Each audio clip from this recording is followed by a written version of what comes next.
What could happen if you invested just $100 every month into SCHY until age 60?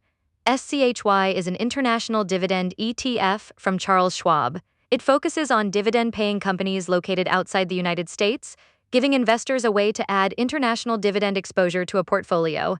Today, we will compare four different investors. The first begins at age 50, the second begins at 40, the third starts at 30, and the final investor gets started at age 20.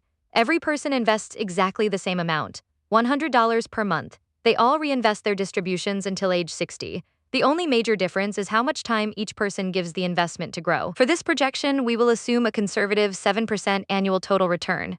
At age 60, we will estimate income using a 3.5% distribution yield. These are only estimates. Actual returns, share prices, currency movements, and distributions will vary. Let's begin with the person starting at age 50. Disclaimer: I am not a licensed professional. This video is for educational and entertainment purposes only. Nothing in this video should be considered financial advice. Always do your own research and consider speaking with a licensed professional before making investment decisions. Our first investor is 50 years old. They have 10 years remaining before turning 60. They begin investing $100 per month into SCHY, and every distribution is automatically reinvested. Over 10 years, they contribute a total of $12,000. With an estimated 7% annual total return, the account could grow to approximately $17,308.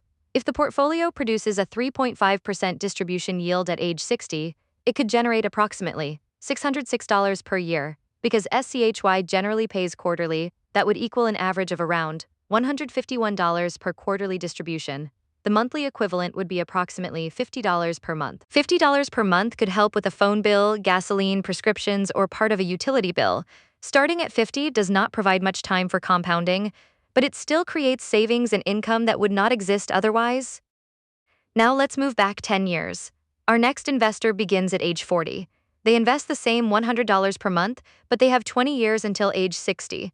Over those 20 years, they personally contribute $24,000. With the same conservative return assumption, the portfolio could grow to approximately $52,093. Using a 3.5% distribution yield, that balance could generate approximately $1,823 per year. That equals roughly $456 per quarter, or a monthly equivalent of approximately $152. The 40-year-old contributes twice as much money as the 50-year-old because they invest for twice as long. However, their projected account is about 3 times larger. The difference is caused by more than just the additional contributions. The earlier deposits also have another 10 years to produce returns and reinvested distributions. Our third investor begins at 30 years old. They invest $100 per month for 30 years. By age 60, their personal contributions total $36,000. Using the same 7% annual total return assumption, their projected account reaches approximately $121,997. At a 3.5% distribution yield, that portfolio could generate approximately $4,270 per year. That would equal an average of roughly $1,067 per quarterly distribution. The monthly equivalent would be around $356. At this level, the distributions could begin providing noticeable supplemental retirement income. $356 per month might help with groceries, transportation, insurance, or several monthly utility bills. The 30-year-old contributes only $12,000 more than the 40-year-old, but their projected account is almost $70,000 larger. Once again, the additional decade gives both the contributions and their reinvested distributions more time to compound. Finally, let's look at the 20-year-old investor. They begin with the same $100 monthly contribution and continue investing until age 60. That gives them 40 full years. Over those 40 years, they contribute $48,000. Using our conservative 7% annual total return, the account could grow to approximately $262,481. At a 3.5% distribution yield, the portfolio could generate approximately $9,187 per year. That equals an average of approximately $2,297 per quarter. The monthly equivalent would be around $766. The 20-year-old contributes only $12,000 more than the 30-year-old, but their projected account is more than $140,000 larger.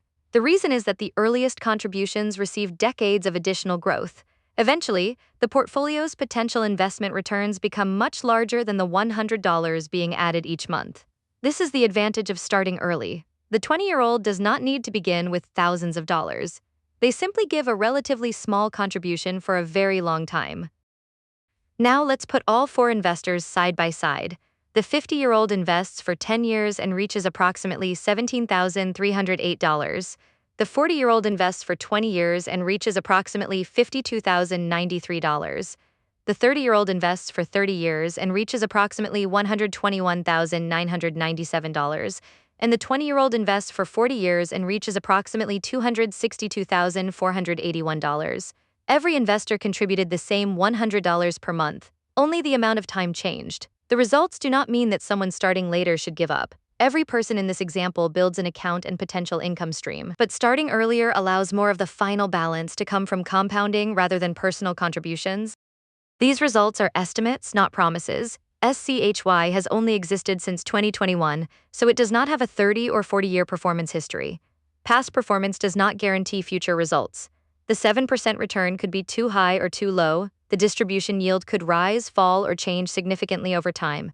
Because SCHY invests internationally, returns can also be affected by foreign currencies, overseas economies, political events, taxes, and different market conditions. The figures are before taxes and are not adjusted for inflation. Also remember that the 3.5% yield is not added on top of the 7% total return. The total return projection already assumes distributions are reinvested. Adding the yield again would double count part of the investment return. The main lesson is simple. Starting later can still make a difference, but starting earlier gives compounding more time to do the heavy lifting. You do not need a massive starting balance to begin. A manageable contribution, repeated consistently over many years, can eventually become meaningful. Thank you for watching. Please like the video, subscribe for more ETF projections, and leave a comment with the next investment you would like to see. Start today, stay consistent. Your future self may thank you.